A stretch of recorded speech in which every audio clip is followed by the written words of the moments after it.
I know, God. I'm trying to think of an idea right now as we speak. Well, what's the big holdup? You've done so many of It's these. hard. I forget the rules. I wish I had like 10 very specific like things to follow, you know, for the project. I just can't remember what's okay and what's not, what not to do, all that kind of stuff. Oh, 10 Commandments. Thanks, God. There's got to be something in these that tells me what to do. Any kind of help, advice, something. Eureka! I have the perfect idea. Thanks, God. So, Native Americans, right? You may have heard of them. They have these very specific, like, origin stories and legends and all that kind of stuff. But so do we. So do us Christians. So, what if there's some kind of parallel there? Can we draw any comparisons between the Native American beliefs and the Christianity beliefs?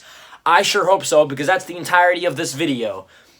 Everything that happened before with the fake sitcom thing completely had nothing to do with anything. Just thought it was funny. All right, let's get right into it. The Native Americans weren't one collective group. There were many different tribes, all of the same race. So they all had varying origin stories and myths and legends. I'm going to be focusing mainly on the stories and legends that we talked about in class for simplicity's sake and because it's already in your guys' heads. So there's one figure talked about a lot, the Sky Chief, or a creator being from the sky, some kind of sky king. This already sounds a lot like our God. We a lot of times depict him as being in the sky, and he's a king or a chief, you know, same thing.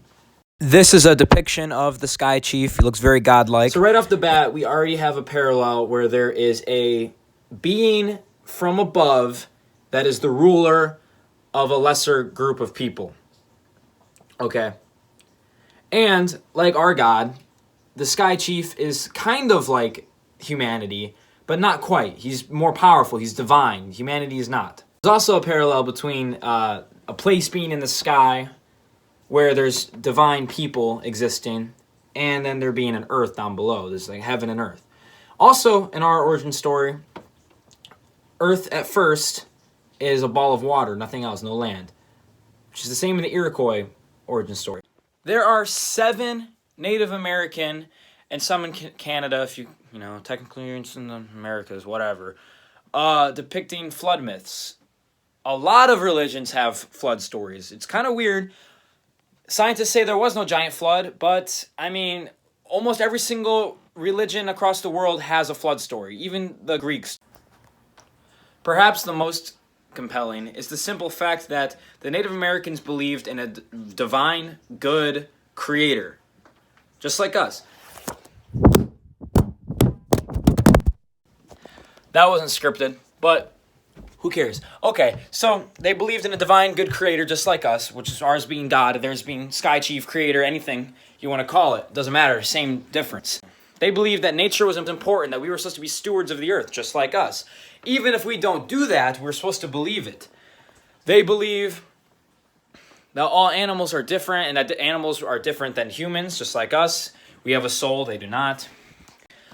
Overall, this is the conclusion, just so we can make everything kind of linear. Overall, Native Americans and Christianity have a heaven up above of sorts, a creator who is wholly good, people that are supposed to take care of the earth, created by a wind, spiritual wind, and animals who are all uniquely different and important and a nature that is essential.